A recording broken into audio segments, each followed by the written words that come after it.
si Orsted melakukan riset tidak tanggung-tanggung. Setelah dia tahu bahwa medan magnet itu bisa dihasilkan oleh arus listrik, ya ini saya gambarkan di sini sebelah kiri. Saya gambarkan secara gampang aja ya, secara gampang aja. Ini katakanlah ini sumbu X, ya. Sorry, saya pakai warna lain, saya kelihatan. Ini sumbu X ya, bisa di tengah-tengah kini, bisa di bawah. Sumbu X, ini sumbu Y. Ini sumbu Y, X, Y, dan ini sumbu Z ya, sumbu Z. Atau bisa juga kalau kita lihat dari strukturnya nanti kalian akan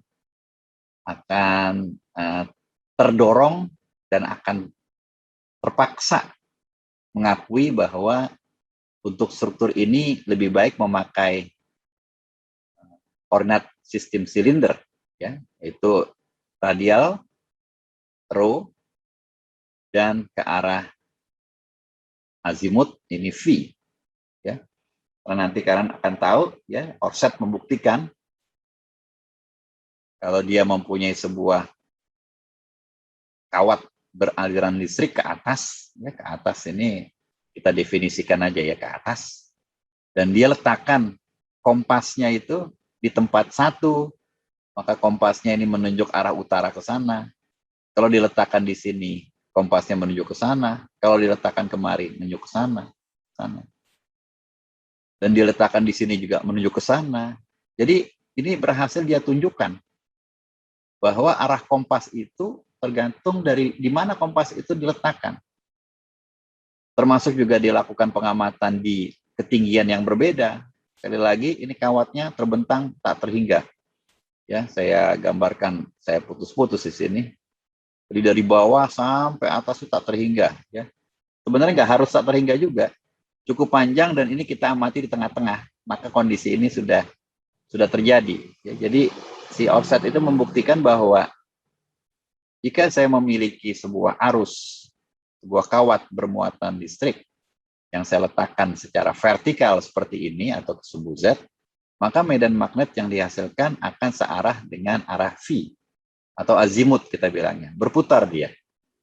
Medan magnet selalu berputar. Jadi medan magnet itu berputar. Berputar tidak punya awal, tidak punya akhir. Dan nanti akan kita definisikan ini fenomena menarik ini. Beda dengan medan listrik. Medan listrik itu bermula dari muatan positif, berakhir pada muatan negatif. Ya, selalu itu. Ujung akhir dari medan listrik itu pasti muatan induksi negatif. Nah, beda halnya dengan medan magnet. Medan magnet nggak ada awal, nggak ada akhir. Dia di sini katakanlah kita mulai. Maka dia juga berakhir di sini. Jadi tidak ada awal, tidak ada akhir. Awal sama dengan akhirnya. Beda dengan, ya, makanya kita sering bilang, ini ada muatan, ada sumber. Nah, ini tidak ada sumber di awal dan di akhir. Ya, penyebabnya itu arus. Nanti kalian akan ketemu dengan itu ya. Dia medan magnet itu arus, medan listrik E, ini nanti ketemunya dengan beda potensial. Karena ini potensial besar, ini potensial kecil. Ya V, tegangan, beda potensial. Maka dia berdua akan saling terkait.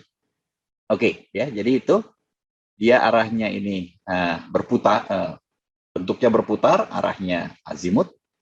Kemudian si Orsted terus meneliti apa yang terjadi kalau tegangannya saya ubah-ubah, Pak. Saya ubah-ubah, Pak, tegangan.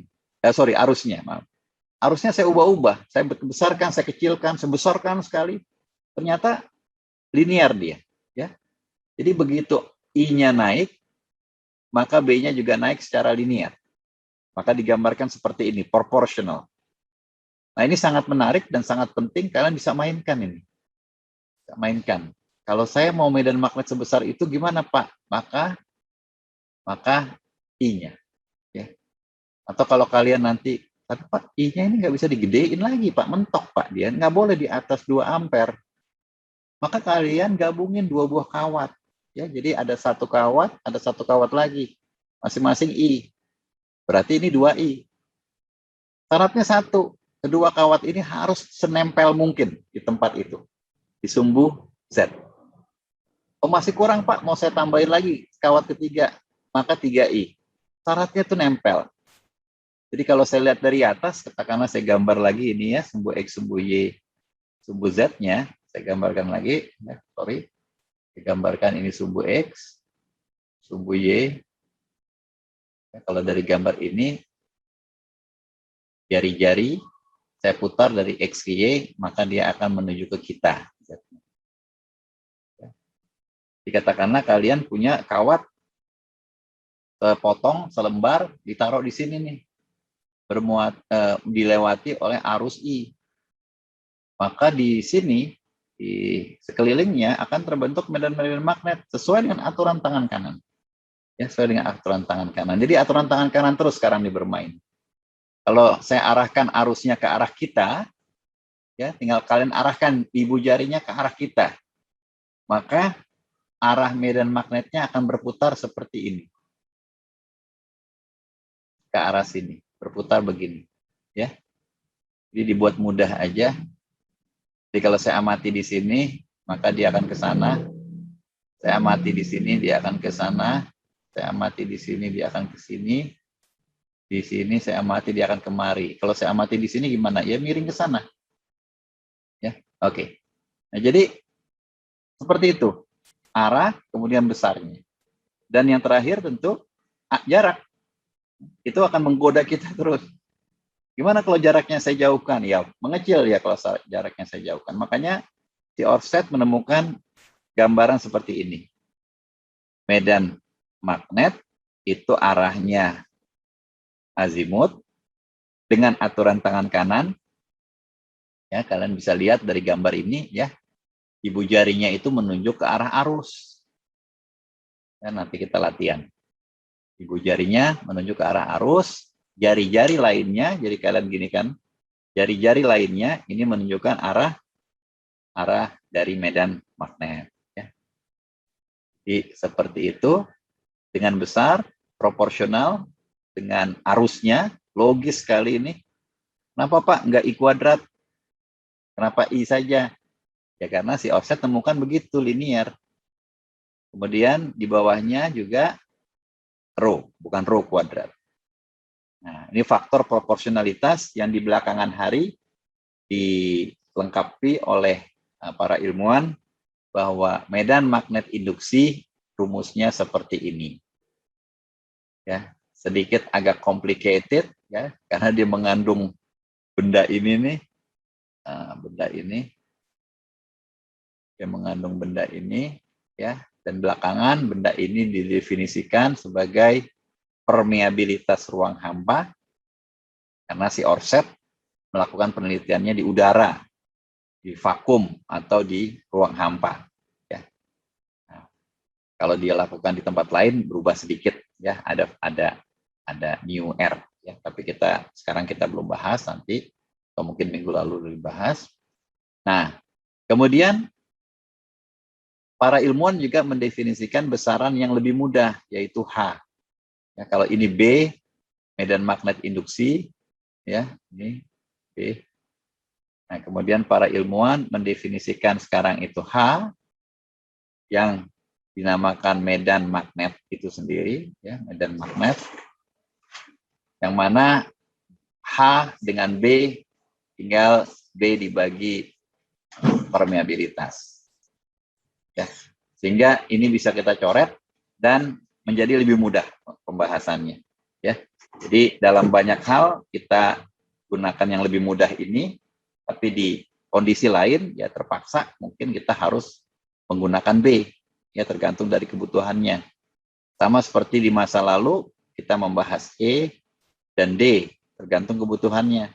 Ya, nanti kebutuhan-kebutuhan itu akan kita lihat pada ketika bertemu dengan waktunya, tempatnya. Ya.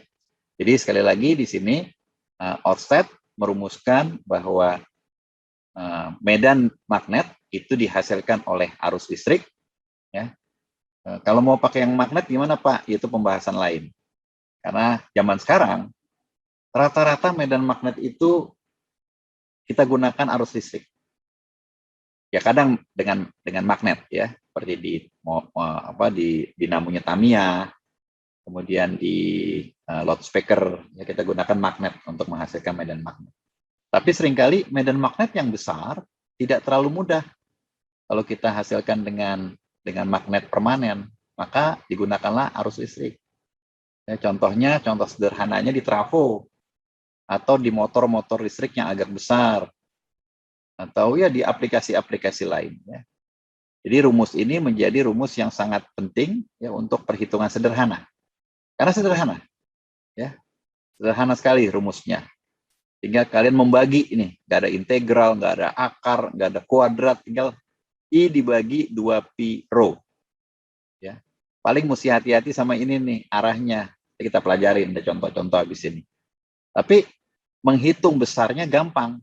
Arus diberikan misalnya, saya punya kawat Pak. Kawatnya ini beraliran arus sekian ampere. Saya ingin tahu pada jarak sekian meter, nah itu artinya rho-nya di sini. Pada jarak sekian meter, berapa medan magnetnya. Berarti kalian modal I dan rho aja udah selesai. Udah kalian bisa hitung.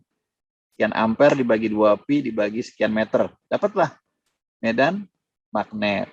Makanya medan magnet ini satuannya ampere per meter.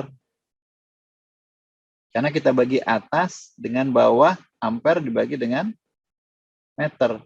Jadi mudah sekali, A per meter. Arus dibagi lintasan. Dan kalian akan tahu nih, ternyata dari ini nih, ini adalah keliling lingkaran ini. Itu uniknya. Ya, keliling dari lingkaran ini. Jaraknya berapa? Radius. Kan itu di tengahnya. Maka 2pi rho. Ya, itu adalah keliling dari jalur medan magnet yang berputar.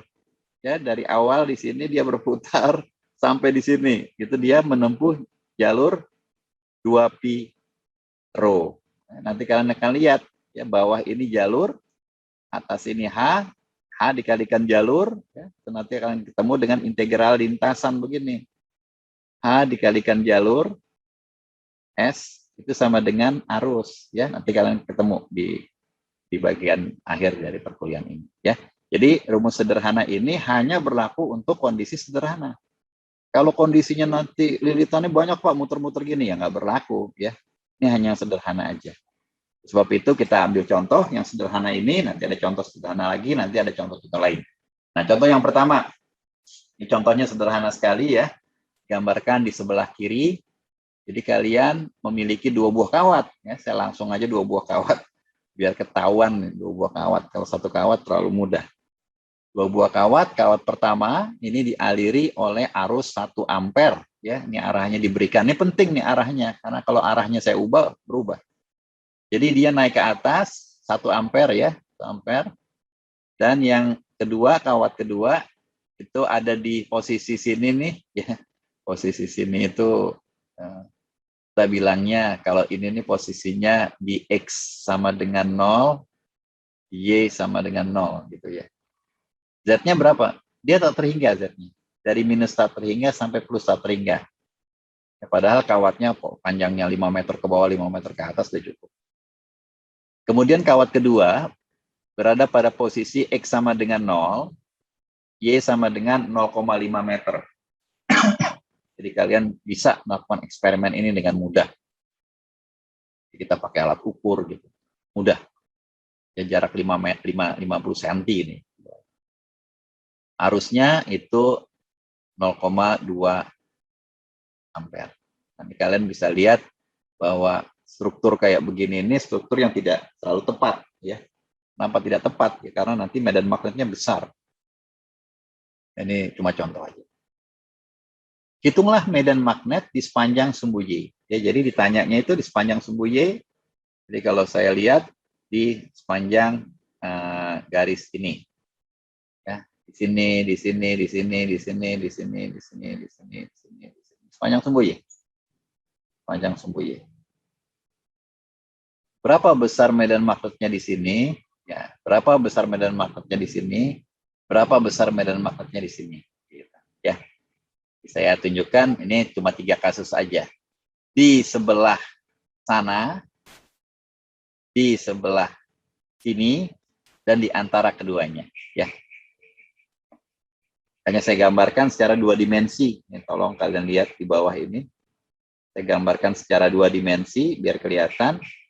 Kenapa digambarkan dua dimensi? Karena medan magnetnya tidak tergantung dari Z. Ya. Kalian mau ngitung di sini, di kotak ini nih. Ya. Kalian mau ngitung agak ke atas, kalian mau hitung agak ke bawah, itu sama aja. Ya, karena untuk kondisi yang panjang kawatnya tetangga, medan magnet bukan merupakan fungsi dari Z, bebas. Oleh sebab itu saya ambil di tengah aja biar gampang. Hanya saya gambarkan ini. Ya.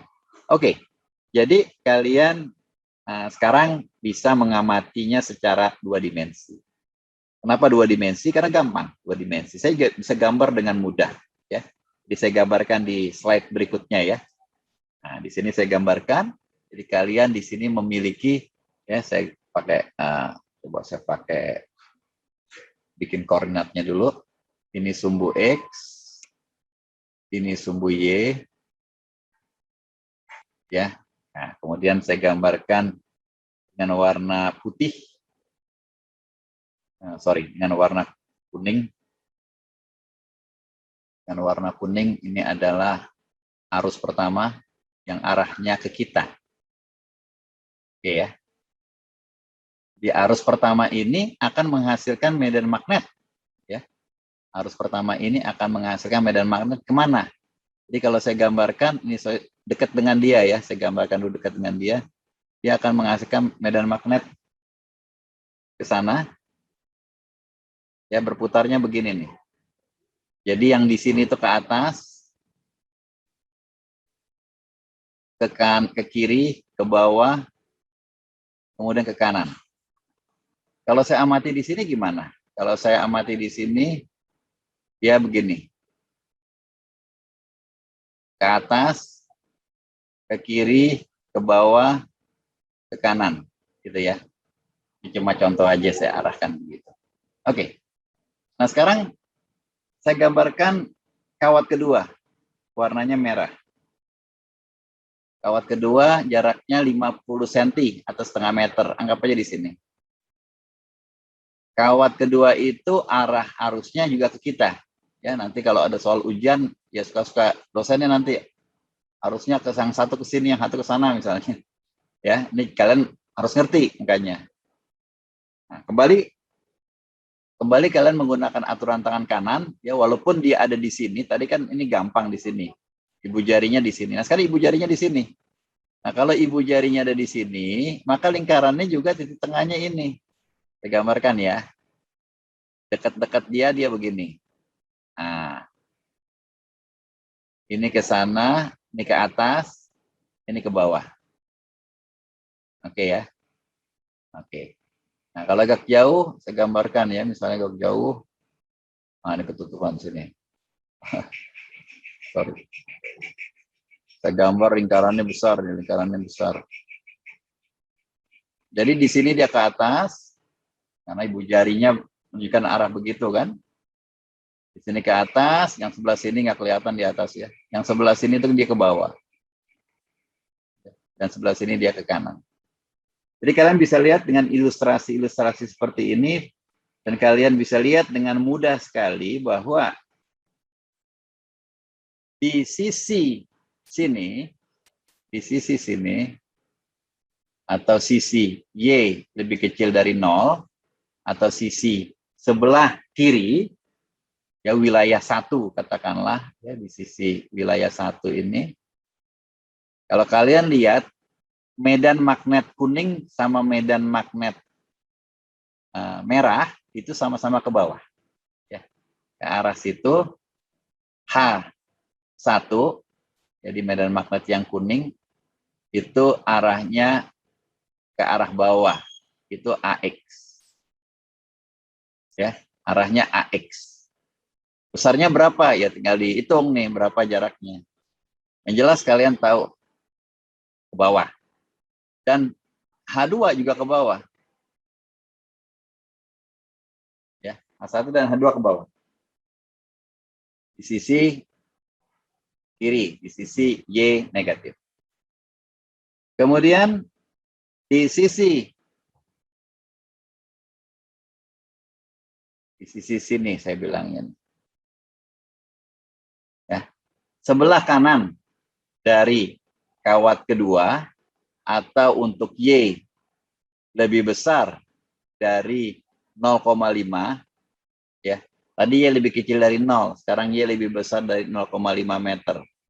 Di sisi kanan dari kawat kedua ya, jadi di sini gimana gambar yang ketemu. Nah, ini dia gambar ketemunya di sini. Kalau kalian lihat secara tidak numpuk ya, tapi nggak apa-apa kelihatan. H1 dan H2 memiliki arah yang sama, yaitu ke atas. Ke atas itu artinya arahnya minus AX. Ya, gampang ya. Dari gambar aja, dari sketsa. Oke. Nah, sekarang wilayah ketiga yang belum di cover. Ini, yang belum kita cover. Saya pakai warna. Nah, mudah-mudahan Mas kelihatan ini. Warna hijau udah, warna ya, cobalah pakai warna ini. Ya, di sini antara dia berdua. Jadi wilayahnya apa? Wilayah Y lebih besar dari 0, Y lebih kecil dari 0,5 meter. Jadi di sini. Nah, ini ketemunya gambar ini nih. Mungkin udah nggak kelihatan juga ya. Nah, kalau kalian lihat gambar ini, H1 itu arahnya ke atas atau minus AX. Sedangkan H2 dari gambar ini, H2 itu yang merah, itu ke bawah atau arahnya AX. Jadi dia saling berlawanan, satu ke sana, satu ke sini. Kalau di yang hijau tadi, satu ke bawah, satu ke bawah. Yang ini, yang satu ke atas, yang satunya lagi ke atas. Ya, jadi kalian bisa lihat dengan jelas sekali dengan ilustrasi sederhana. Ya, oke. Nah, sekarang setelah kita tahu kondisi demikian, maka kita bisa simpulkan bahwa untuk masalah kita ini, untuk Y lebih kecil dari 0 dan untuk Y lebih besar dari 0,5 meter, medan magnetnya saling menguatkan. Dan untuk wilayah di antara keduanya, itu melemahkan. Nah, ini jadi masalah ini sebetulnya.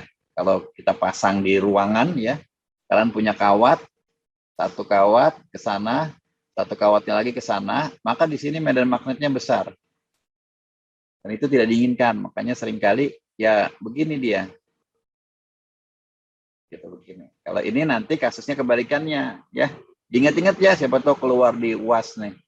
Ya, kalau ini kondisi ini, di sini saling melemahkan, di sini saling menguatkan. Dikebalikan. Dari situ kita bisa hitung, di slide berikutnya ini hitung-hitungan detail, saya akan cepatkan aja ya. Karena tadi udah saya tunjukkan bahwa kita akan bagi menjadi 3 wilayah. Ini wilayah pertama, saya taruh sebelah sini nih, gambarnya lebih indah dari yang tadi. Kalian akan belajar ya dengan mudah. Pokoknya insinyur itu sketsa dulu lah ya. Jangan dipikirin semuanya di kepala, karena tidak semua masalah bisa kita selesaikan dengan merenung, tapi seringkali dengan kita coret-coret. Jadi kalian coret-coret ya gambarnya. Jika bikin UAS juga gitu, jangan tahu-tahu dihitung nggak jelas itu. Kita tahu lah itu ngitung sendiri apa dihitungin orang ya.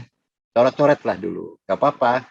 Tulisannya apa, kertas jawabannya ada banyak coretan tuh justru otentik ya, otentik. Jadi kalian insinyur itu nggak harus rapi bersih, ada kotor-kotornya sedikit ya. Jadi makanya orang yang nggak suka kotor-kotor sedikit tuh nggak mau jadi insinyur ya, karena malu. Jadi coret-coret lah yang saya lakukan di slide sebelumnya. Nah, ini saya lakukan di sini. Jadi kalau saya gambarkan ini tadi arus pertama, arus kedua, saya amati yang sebelah kiri ya.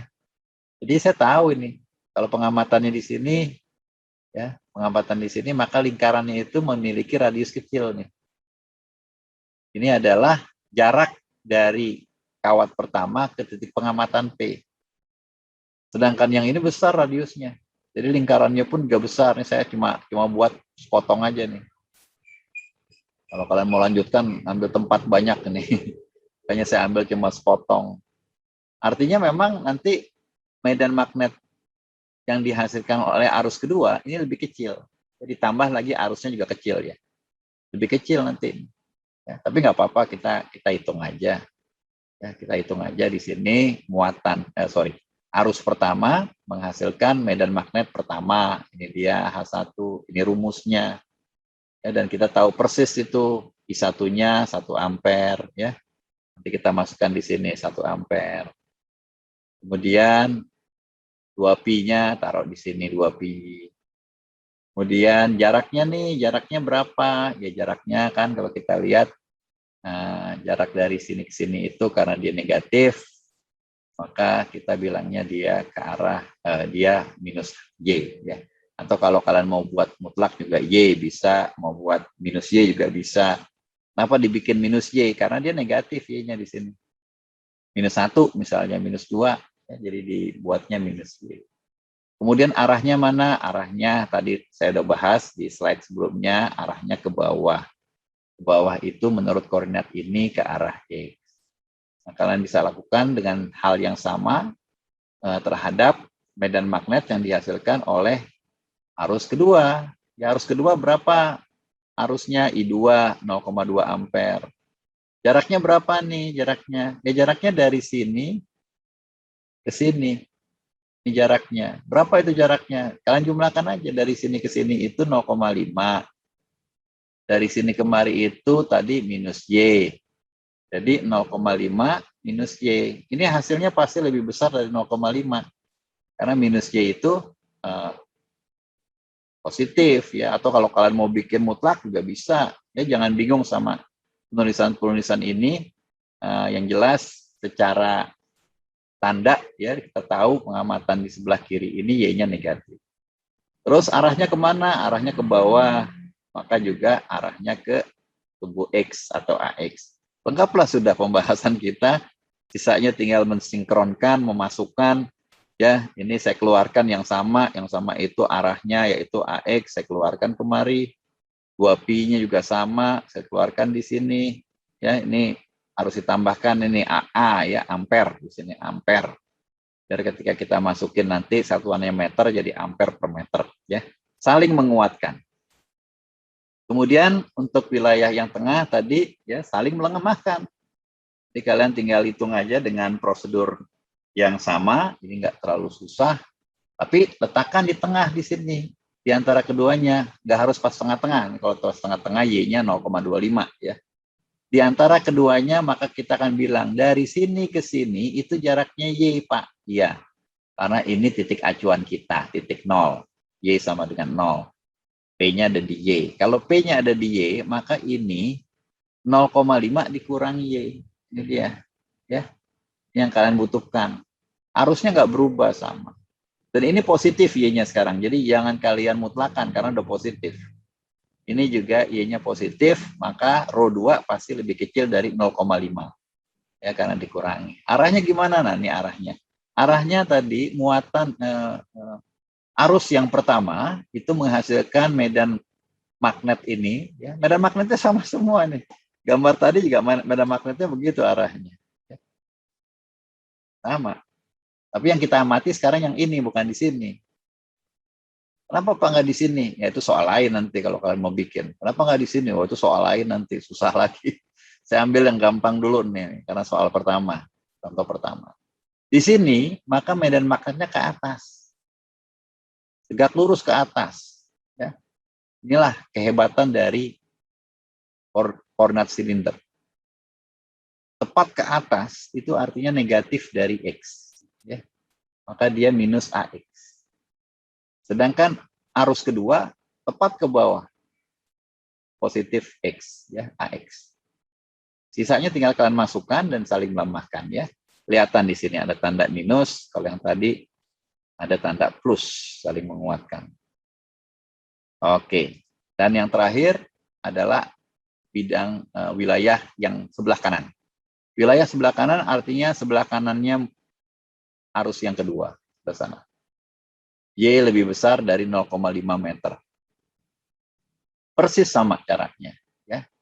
Ini gambarnya juga. Oh sekarang nih lingkaran yang merah kecil ya Pak. Ya tadi besar-besar lingkarannya ya karena jaraknya besar yang merah tadi. Yang merah besar. Sekarang yang merah kecil karena jaraknya dekat ke rangkaian ke kawat yang dialiri arus kedua. Arahnya tetap begini juga. Dan yang tadi juga, yang arus pertama menghasilkan medan magnet yang berputar begini juga, cuma agak jauh dia. Makin jauh makin kecil, karena ada rho di bawah. Oke, nah sekarang jaraknya. Dari titik P, titik pengamatan ini, berapa jaraknya ke kawat pertama? Y. Ya, karena memang ini adalah Y sama dengan 0, jadi ini Y. Oke, makanya jaraknya Y. Nah, berapa jaraknya dari kawat kedua atau dari titik P ke kawat kedua? Ini. Tinggal kita kurangin atau kita jumlahkan ini. Jarak ini ditambah 0,5, ya, ini 0,5. Jarak ini tanda tanya sama dengan Y. Itu adalah tanda tanya ini rho 2. Jadi 0,5 ditambah rho 2 sama dengan Y. Maka rho 2 sama dengan Y dikurang 0,5. Ini adalah jarak dari kawat kedua menuju titik pengamatan. Positif hasilnya karena Y lebih besar dari 0,5. Nah, jadi mudah sekali untuk kita pahami secara fisika dan secara matematika. Arahnya gimana? Ya arahnya sama seperti tadi. Kawat pertama itu arahnya ke atas. Kawat kedua ternyata arahnya ke atas juga. Jadi saling menguatkan. Saling menguatkan. Ya. Nah ini tinggal dimasukin aja sama aja dengan yang tadi. Ya itu contoh pertama.